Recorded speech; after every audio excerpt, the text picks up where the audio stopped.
Sup, you primitive screwheads? Welcome to my YouTube channel. As you can see, I live in a dungeon. It's very spooky. This is my cool, creative, weird, spooky dungeon where I watch scary movies and I think about them. Welcome to my YouTube channel where I watch scary movies and I think about them. Are you new here? Then consider subscribing. It's time to talk about Evil Dead.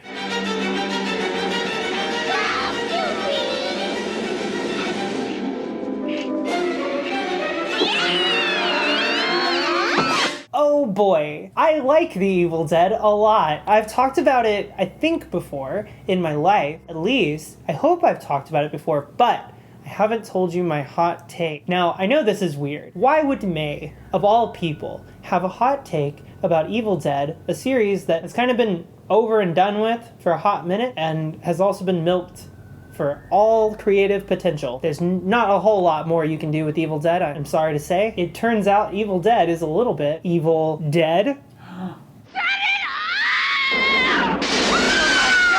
That's why the patrons give me the big bucks. So if you don't know, if you've just been, it goes beyond living under a rock. If you are dead, if you're a dead person, then you don't know about Evil Dead, which is ironic, I think. Evil Dead is a series of films that started, long ago, and is an independent series, or at least it was for some of it. It started out as a very successful independent project, and later became a series, and later became a series, and then it got a spin-off, and then it got a series, and then it got a reboot. And that reboot didn't get a sequel, but it did get a series. Evil Dead is weird. It's the weirdest of all the weird 80s horror things. Gotcha, didn't I, you little sucker? In my opinion. You got Friday the 13th, right? Inconsistent series. Some of them are good, some of them are bad, some of them have interesting stories, but for the most part, as a series, they don't have any sort of linearity. They aren't really ever going anywhere. Now, is Evil Dead going anywhere? I don't know, but I have a way. I have a way to make this all make sense. And I promise you, if you just wait, I'm gonna give it to you. And it's gonna blow your pants off. So I hope you're not at a playground. You're going to prison, bitch. The Evil Dead! This is the title bumper. That is the stupidest thing I ever heard of. Oh my god, it's a movie. It's so hard to talk about Evil Dead, in any sort of, coherent way, because it's, it goes beyond everything anybody can say about it, because it just is. It is what it is. It exists, and it did what it did, and some people like it, and some people hate it nowadays, and that's cool. I love it. I think it's great. I watch it every Sunday morning. Yes, Bruce Campbell is a tiny baby in it. And yes, he is kind of a normal guy, which we don't want. We don't want that shit. We want him to be wild, and we like him to be a wild and crazy guy. We like Bruce Campbell as a giant chin with jokes for some reason, but he wasn't always a giant chin with jokes. He used to just be a giant chin. Evil Dead is a very stripped down horror movie in every single sense. It's a movie that has a goal and it accomplishes it. It has no bullshit. It's just, if we're gonna make a scary movie that's gonna do some scary, and that's all.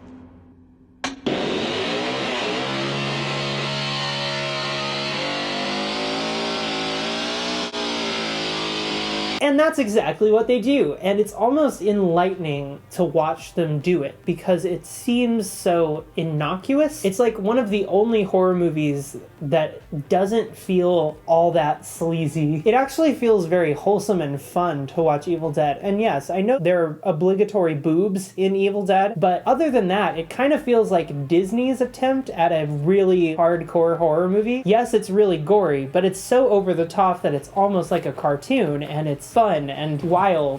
Most of the time, the villains of the movie, the Deadites, are in the woods yelling, "Join us! Join us!" And it's someone's leaving. My point is, the film is silly. The film is kind of clown shoes. It's kind of adorkable. It's kind of other really weird words for the movie is strange. But I mean, it isn't vile in the way that a lot of 80s movies like immediately go to. Nightmare on Elm Street goes in that direction in a really intense way and try to get to something that speaks about like people and things like that. Like there's a lot of themes that run through like 80s horror movies that go outside the ramifications that Evil Dead does. Evil Dead, on the other hand, is so simple. Its goal is to occasionally scare you, sometimes make you laugh, and be very unpredictable. It's like the perfect film in that way, in the sense that film is supposed to do this. Film is supposed to surprise us, and it's supposed to give us something that we've never seen. And no matter how many horror movies you've seen, if you've never seen Evil Dead, you've never seen Evil Dead. There's nothing like it. There's people that have tried, but no one's done. Not even Sam Raimi himself. Evil Dead 2! Chainsaw.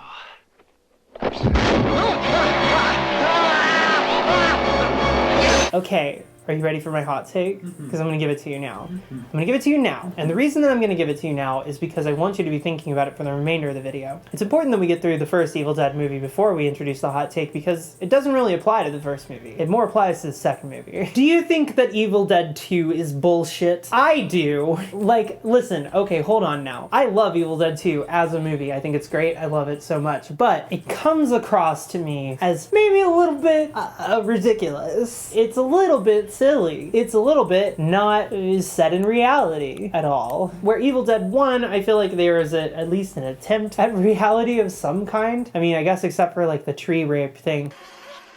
In my experience, trees don't do that kind of thing. Trees make very sweet, passionate love. All I'm saying is whenever I get fucked by a tree, it's consensual. Sap in my hair. Gotta go to Planned Parenthood and get all this sap out of my pussy. Okay.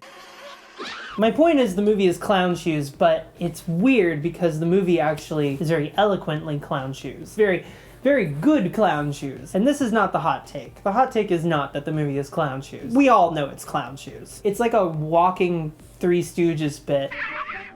Something I hate about film analysis. Film analysis is so stupid. Because people like do this thing where they project onto a movie what they want to believe. You know, like they'll say like a character that they like is like transgender and they'll really love that. Like Sleepaway Camp or something. Like I did. Oh, I do these videos. I do videos like that. Move over, Matt Pat. Get the fuck out of the way. Here comes the theory to end all theories. Evil Dead 2 is told from Bruce Campbell's perspective.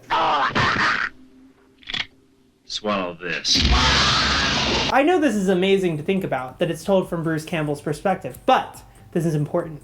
This is very important. This is everything. Because when you realize that, you realize how Bruce Campbell himself, as a character like Ash in Evil Dead 2, sees himself. Like, he sees himself as this, you know, Mr. Dependable in a lot of ways. He thinks he's like a pretty well-rounded, good dude, all things considered. And then his girlfriend gets horribly murdered by evil. And then, oh no, now he's, dang, now he's single.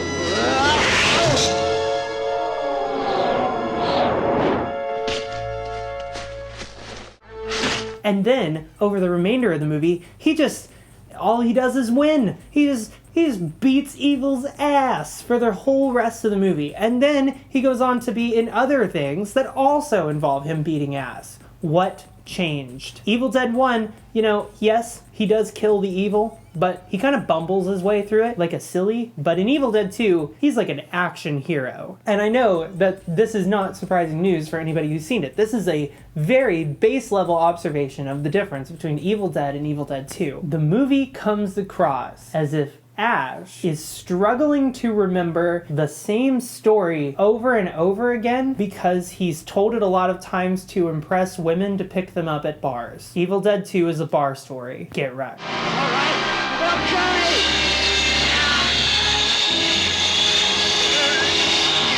Now I know that sounds strange. What do you mean? What is that? What does that mean? The movie comes across as like this middle-aged guy, right? Bruce Campbell, kind of aging, trying to pick up women as a young guy. He's got to do some kind of extreme things to get attention at those bars. So he doesn't have a hand. which is one of his defining features, and he also is unmarried. He is single. So how do you explain both of those things? Well, I did have a wife, but then we went out into the woods and she fucking died, and then my hand got kidnapped by the devil, so I had to cut it out, cut out the evil, and then basically I kicked the evil's ass. Would you like me to buy you another beer? Comes across very much as this like very bravado-esque way that Bruce Campbell, like Ash, his character, like motivates himself to continue to like live in the world. Like he wants to be seen as like this hero so that he can like benefit from being seen as a hero. That's what it feels like to me.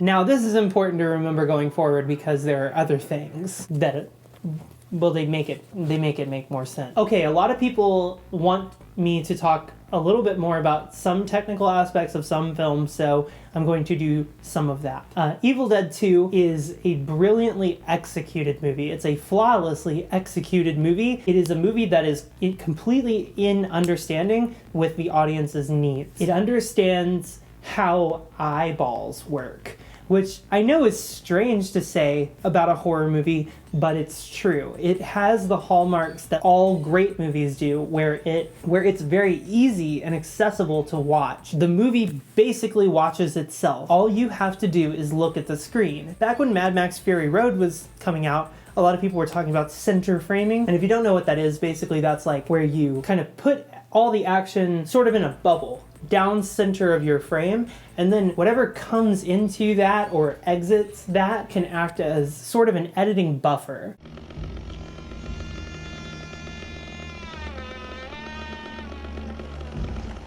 So that the human eye can watch something go across the screen, reach the middle, and then we make a cut and we see it finish the action, and no one notices the edit. It's extremely easy to watch. Evil Dead 2 pioneered this shit, in my opinion. Basically, this concept appears to have just been straight up invented on this movie. It comes across like Sam Raimi knew that the visuals and the like speed of absurdity in this movie is going to be so intense that the audience is going to need to actively find it easy to watch. So we're going to have to shoot it and edit it and storyboard it, prepare it, write it in a way where all of these crazy things are so easily handed to you that you get to enjoy them in a way that you didn't know you could.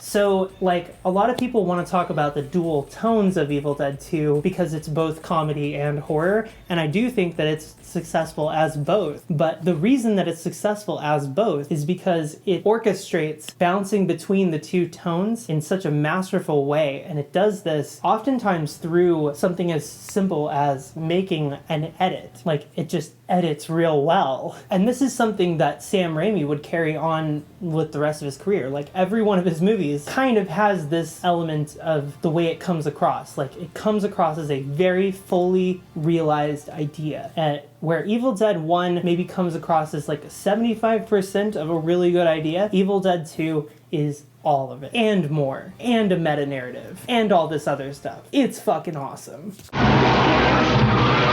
It's mostly important because in the lineage of the series, this is the movie where Ash can't help but be himself. This is an important thing that I've said. He can't help but be himself. That's what these movies are about. A man who can't help but be himself. Man movies. You know the final girl trope where people think that we empathize more with women generally, so if a woman is the final character in a story, it'll be the highest potential impact over like some other meaningless character. If we think that somebody is like both innocuous and a woman, then we'll probably root for them. But I think that concept is condescending and strange. However, I think Sam Raimi also does. This movie's like a big joke about that shit. Like, Evil Dead 2 is such a joke on the final girl thing because it's the final guy and he's like a loser. Ash is dad rock. Listen, I love Bruce Campbell too. I also love Evil Dead 2, but we must acknowledge that Ash is dad rock. He's super dad rock, but he's the final girl. The dad rock guy. See, isn't that hilarious? They know. I'm telling you, they know. They know how fucking funny they are. Army of Darkness! Wow. Why? I should taste your bony cream. Okay, no, I'm just kidding. Army of Darkness is fucking awesome. There's that part where Ash is walking and they're like throwing the skeletons at him and he like just sells it. He just like beats the shit out of those skeletons.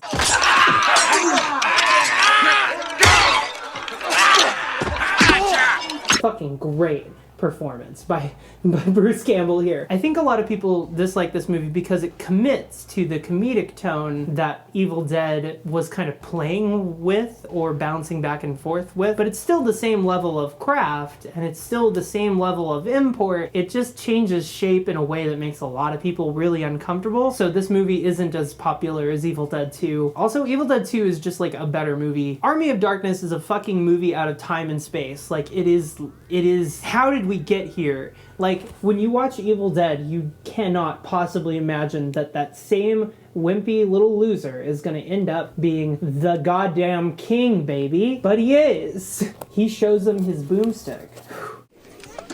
This is my boomstick! Basically, it takes everything that Evil Dead is and it forfeits it in order to double down on persona. It decides that actually Ash is Evil Dead. Like, Ash is the series. Ash is the series. So there really isn't much of a point to do anything other than just have Ash be on screen and do cool shit. So that's all the movie is. It's just Ash. It's the Ash Hour. Welcome to the Ash Hour. Oh my god, he's got like a metal hand and he's like fucking badass. He says, "Give me some sugar, baby," and I'm like, okay. My point is, like, damn. He changed a lot between movies. This is the most confident man of all time. And for the most part, he fights himself. Strange. Has nobody ever read into this? Has nobody ever analyzed Army of Darkness and asked maybe if this whole movie was just like a big psychological evaluation of Ash and we're like learning about his like deep down weird like subconscious level shit and nobody fucking asked? London Bridge is falling down, falling down, falling down. Why did nobody ask this? It's been like 30 years. I mean, there's literally a moment in the movie where Ash fights a version of himself in a mirror, and then that person comes out. He has to fight that person for the whole movie.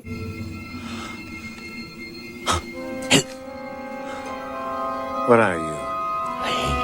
Are you me? And also, that evil Ash doesn't have all that much not in common with Ash. For instance, they're both like super womanizing. Is that the word I'm using? Yep, womanizing. Both of them. Has no one read into this? Why has no one read into that? I'm the first. I get to name it. I get to name this theory. I'm gonna call it the Ash Barfly theory. The Ash Barfly theory. Invented by Mainly with support from Patreon. So back to our bar story, right? As you get progressively more drunk, I think we've all been drunk. As you get progressively more drunk, you start feeling like you need to try harder to get people to like you. It's actually the opposite. You think you would get more confident and more loosey-goosey and you just sort of be yourself. Yeah, you are yourself. And sometimes that means insecurity. Sometimes that means being desperate. Army of Darkness comes across like if a guy was telling me this bar story, I would think this would be fucking insane and extremely desperate. However, at the end of the movie, what do we cut to? We cut to a grocery store where Ash is talking up a woman, telling her the story of how he beat evil, like I fucking said. Oh my god, I was right. He's literally just talking up women at a bar and making himself look cool, and that's the movie. That's the movie. It's the story that he tells a woman to get inside of her poontang. I had a real life once. A job. Ask question 4. Hardware, aisle 12. So, yeah, I mean, thanks, Sam Raimi. At the end of the movie, you literally just confirmed my theory. Thank you. I love that for me. I am not allowed to die and go back to hibernation unless I talk about Ash vs. Evil Dead just like a little bit. Mostly I just want to rub it in everybody's face. That's the only reason I want to talk about it. I don't really want to talk about it that much. I think Ash vs. Evil Dead is like, alright.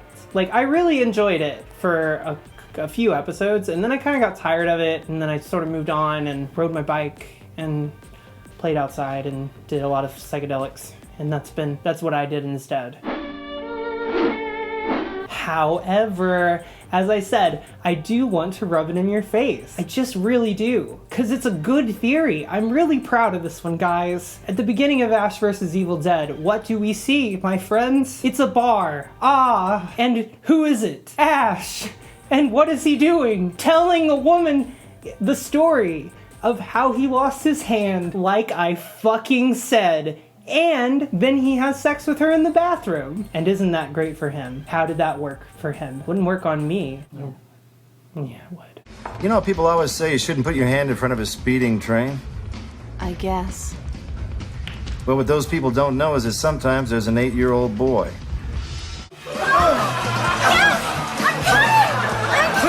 So overall, yeah, I don't have a lot of thoughts about Ash vs. Evil Dead, but I do think that it's incredibly ironic that it starts at the bar and then they kind of try to do some of that kind of stuff. It sort of like continues this thing that I think is great about the series that no one is willing to acknowledge, and I think we should just do that. So I'm just gonna do it. Ash is kind of pathetic. Like, he's great. We love him. He's hilarious. He's fun. He's crazy. And he's groovy as fuck. But he's a little bit pathetic. He's a little dad rock, and that's kind of the point. And Ash vs. Evil Dead knows this and enjoys the shit out of it for as long as they can, in the same way that the movies do. And that's delightful. That's what makes Ash vs. Evil Dead like super great shit. So if you're into that kind of thing, head on over. Oh, it's canceled. I guess that pretty much does it. I mean, there's only, yeah, Evil Dead 2, Army of Darkness. And then they were gonna make another one, and then they did the series instead. So that's it. I felt like there was more. Oh god, there was a remake. Hello. The remake appreciator has logged on. The Evil Dead remake from like a couple of years ago, dog.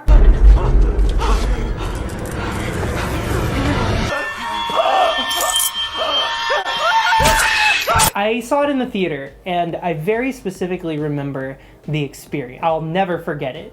We go into the theater thinking, you know, it's gonna be 2010's Evil Dead movie. A lot less gore, a lot less interesting story, probably not a lot going on. Not a lot of shocks, really. But then, the lights went down, and that theater did not stop screaming until the end, and I was amazed. Not since I'd seen The Raid did I see an audience lose their shit as much as they did watching the Evil Dead remake. That is the stupidest thing I ever heard of. For some reason, decided to just fucking go there. Why did they make this decision to make it the most coolest thing? It's literally a Slayer album, but a movie. I mean, it literally ends with raining blood. That ain't a coincidence. My point is, oddly enough, for some reason, Fede Alvarez made the Evil Dead remake black metal as fuck. And that's kind of cool. Unfortunately, it is missing out on a lot of the things that make Evil Dead, and I think if this movie, like the Evil Dead remake, would have come out in theaters in, you know, the times when Evil Dead came out in theaters, I think we would probably look at it in the same way that we look at something like, you know, the Friday the 13th series or the Nightmare on Elm Street series. Like, it's a series that's mostly interested in grossing you out and weirding you out, and less about really trying to subvert the way that you look at these sorts of things. While I feel like the Evil Dead remake is a pretty good movie and an interesting subversion on a series, which is kind of an interesting subversion in and of itself, I think that it's not as interesting as the series that it is a part of, even though it is an interesting addition to a series that it is a part of. 7 out of 10. Listen, I don't care about numeric ratings, so please do not think that I actually gave that one. I think I'm gonna puke. Well, we meet again. Guess what? Time has passed. Yeah, I don't know. I was shooting the video, but then like I got to the end of it and I was like, I gotta go run. If you enjoyed this video, great. That's super. I love that for you. you should subscribe so that the next time you see something that I make, you just like are like there, you know? Wouldn't that be great? Wonderful. Also, there's this bell thing they put in case the subscribe button for some reason fails you. Also, if you like me, consider giving me a like. Every time you give me a like, I feel this like inner little ooshy gushy feeling. Anyway, I'm fueled by your likes. Give me like 10,000. And if you love me, and who wouldn't, you should support me on Patreon with a little dollar. Just a little dollar. Not a big dollar, little dollar. And if everybody gives little dollar, it's like one person gave big dollar. So now I'm going to treat you to a list of patrons who have supported this video and many of the other ones over the years. And oh boy, don't we love them. And I'm gonna play my guitar here and I'll play us out. A 1 and a 2.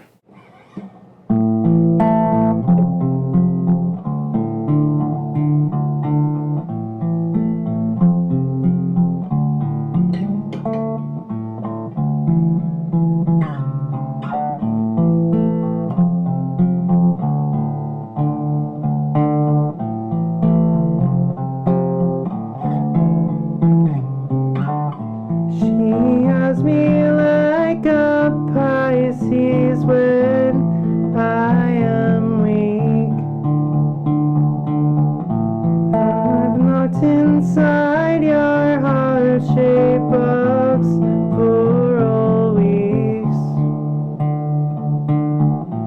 I've been drawn into your magnets all entrapped. I wish I could eat your cancer when you turn black. Hey, wait, I've got a new complaint.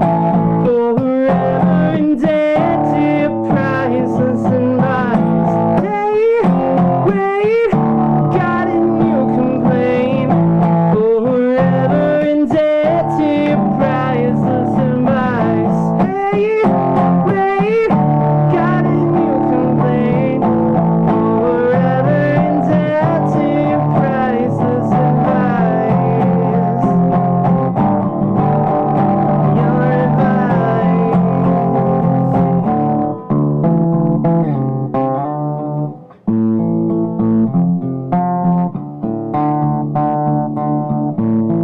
And it's gonna fade out. So that's good. That is the stupidest thing I ever heard of.